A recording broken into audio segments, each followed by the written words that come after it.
इसने जब इससे फसल खरीदी तो इसमें एक इमोशन जागृत हुआ, ग्रीड, लालच, और इसमें इमोशन जागृत हुआ डर। कौन सा? डर। जब डर जागृत हुआ तो इस आदमी ने अपना इमोशन इसको दे दिया और इसने अपना डर का इमोशन बदले में दे दिया, क्योंकि ये जगह खाली नहीं रह सकती।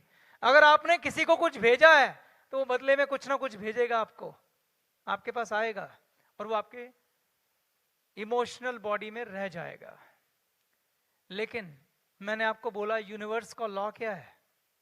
यूनिवर्स का लॉ है कि किसी का कुछ आपके पास रह नहीं सकता, वो वापस लौटाना ही होगा। यही लॉ ऑफ कर्मा है। अगर आपने कर्मा क्रिएट किया है इसके साथ तो फल भी निश्चित है, और अगर फल निश्चित है तो फल क्या होगा? फल ये होगा कि परिस्थितियां बदलेंगी। क्या होंगी? परिस्थितियां बदलेंगी। अब ये भी समझना कि एक कर्मा खाली यहीं तक सीमित नहीं रहता, इस कर्मा के आगे बच्चे भी होते हैं। कैसे होते हैं? मान लीजिए आपने इस किसान को कम पैसा दिया, किसान गिड़गिड़ाता रहा कि मालिक मुझे पैसे ज्यादा चाहिए, आपने परवाह नहीं की।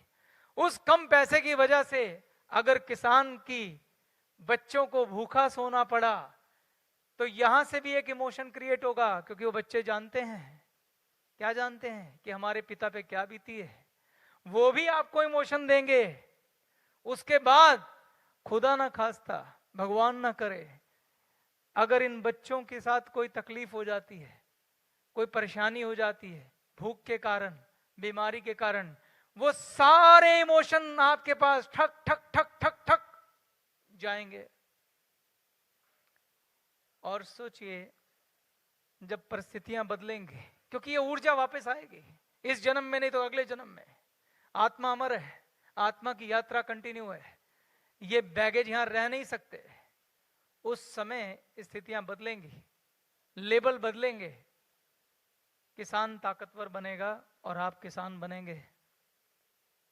और जब होगा तो आप आज जो दुख तकलीफ महसूस कर रहे हैं, चाहे वो कोई भी हो, कोई भी व्यक्ति आपको तकलीफ दे रहा हो, वो आपके पुराने कार्मिक बैगेज का हिसाब ही ले रहा है। और पता है दुख की बात क्या है? ये एक विशेष सर्कल है, विशेष सर्कल जो ना रुकने वाला सर्कल है।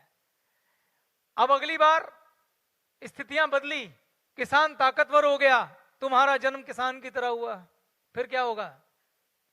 फिर आप उसके साथ वैसा करोगे, वो ऊर्जा दोगे, उसके साथ और कर्मा क्रिएट हो जाएंगे, और ये साइकिल चलती रहती है। इसलिए वो राजा राजा होके भी तकलीफ में था। आपके ये नहीं बुरे कर्मों का आपको फल मिलता है, अच्छे कर्मों का भी मिलता है। अगर आपने किसी को दान किया है, पुण्य किया है, अगर किसी की मदद की है, वो भी अगली बार मिलेगी। तो आप राजा बने क्योंकि आपने कभी दान पुण्य किया था, गरीबों की मदद की थी, लेकिन बाकी के तकलीफ इसलिए आ रही हैं क्योंकि उसके साथ साथ आपने किसी और के साथ गलत भी किया था।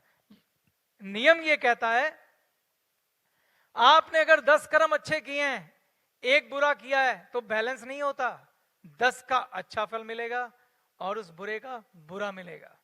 दिस इज द नियम।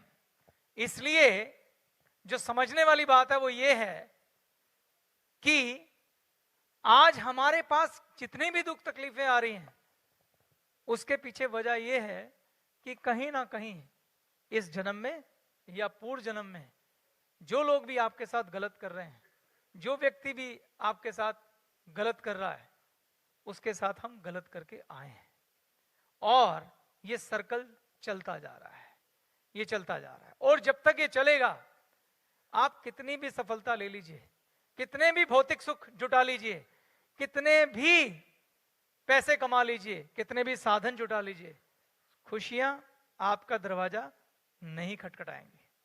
वो तकलीफें जो आपके पास हैं वो रहेंगी। तो सवाल यह है कि इसका हल क्या है?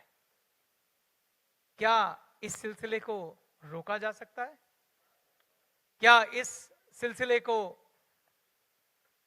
यहीं थामा जा सकता है? तो आंसर है यस, रोका जा सकता है।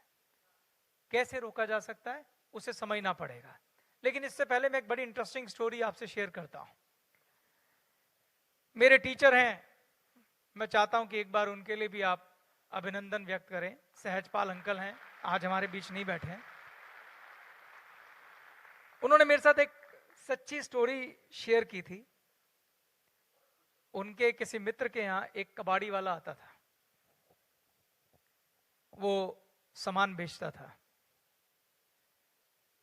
तो वो शेयर कर रहा था कि साहब मैं जो है ना हमेशा कबाड़ी नहीं था, मैं एक अच्छा बड़ा बिजनेसमैन होता था। तो उन्होंने पूछा कि आप कैसे कबाड़ी बन गए? तो उन्होंने बताया कि मेरा एक बिजनेस पार्टनर होता था, हम दोनों बड़ा अच्छे से बिजनेस कर रहे थे और हमारा बिजनेस बढ़ गया। तो जब बिजनेस बढ़ गया वो मेरे पे बड़ा विश्वास करता था, तो मेरे मन में विकार आया, लालच आया। मैंने सारे कंपनी के शेयर अपने नाम ट्रांसफर करे और मैंने उसे धोखा दिया और बिजनेस अपने नाम पे कर लिया। उससे उसको बड़ा गहरा झटका लगा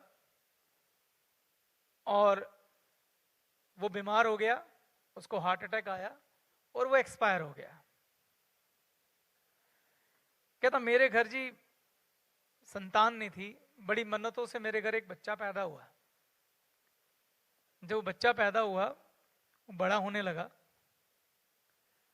तो वो बीमार रहने लगा। मेरा बेटा काफी बीमार रहता था।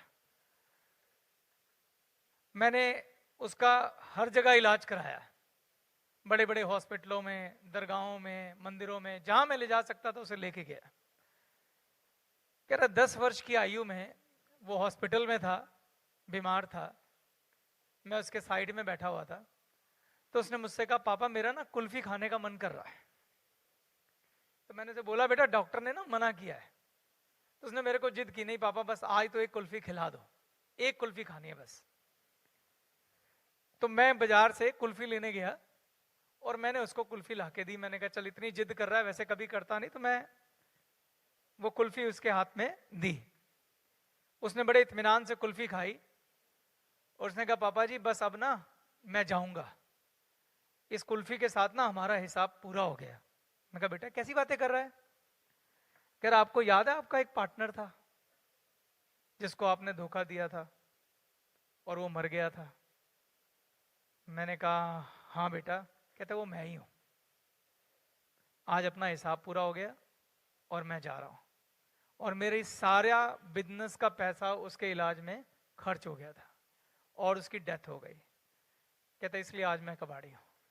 ये लॉ ऑफ कर्मा है दोस्तों, ये ओरिजिनल स्टोरी है, सत्य कहानी। Law of Karma. आखिरी कुल्फी भी खा के गया वो, बैलेंस। तो जब आप कर्मा की बात करते हैं तो इस विशियस सर्कल को तोड़ा कैसे जाए उसकी बात करने की बारी आ गई। हम सब यहां हैं, हमारे संबंध हैं, जो भी लोग आपके आसपास हैं, आपकी पत्नी, आपकी सास, आपकी पुत्री, आपके पुत्र, आपके पार्टनर, आपके दोस्त, आपके सखा, आपके साथी, कुछ लोग जो तुम्हारी तरफ खड़े हैं, कुछ जो तुम्हारे विपरीत खड़े हैं। ये वो कौन लोग हैं? ये कौन लोग हैं जो आपको तकलीफ देते हैं? ये कौन है जिसने आपको सड़क पे पीट दिया, झगड़ा कर लिया? ये वो हैं जिनके साथ कभी ना कभी अपनी जीवन यात्रा में कोई ना कोई इमोशन एक्सचेंज हुआ है। अब उनकी बारी है, अब उनकी बारी है। आप उन्हें बदल सकते हैं? नहीं, आप दूसरों को नहीं बदल सकते, लेकिन आप खुद को बदल सकते हैं और इस विशियस सर्कल को तोड़ सकते हैं। कर्मा को तोड़ने की जो चाबी है वो 2 शब्दों में है। कौन से 2 शब्द हैं? बहुत अच्छे, कौन बोला? प्लीज जोर से बोलिए। क्षमा। और एक और शब्द, एक क्षमा और दूसरा आभार, ग्रेटिट्यूड, थैंक यू। अब मैं समझाता हूं आपको इन दोनों शब्दों की क्या ताकत है। मुझे मेरे ही एक संबंध में है, एक सास में और एक उसकी बहू में काफी झगड़ा है, बहुत तकलीफ में दोनों के दोनों, और दोनों इवेंट बाय इवेंट मुझसे बात करते हैं, इसने ये कर दिया, इसने वो कर दिया, इसने कर दिया। मगर पहले अगर मैं होता तो मैं उन इवेंट्स में फंस जाता, घटनाओं में फंस जाता कि किसने गलत किया, किसने सही किया। एम आई राइट? लेकिन अब मुझे मालूम है कि घटनाएं तो खाली नंबर हैं, असली बात तो इमोशंस की है, जो कार्मिक बैगेज दोनों के पास हैं और एक्सचेंज कर रहे हैं। तो हमें ये समझना पड़ेगा कि जो व्यक्ति आपके साथ जो कुछ कर रहा है वो इसलिए कर रहा है क्योंकि कभी ना कभी आपने भी उसके साथ वैसा कुछ किया था, इस जन्म में या पूर्व जन्मों में। तो आपके साथ अगर कुछ गलत होता है तो आपको सिर्फ और सिर्फ एकांत में बैठ के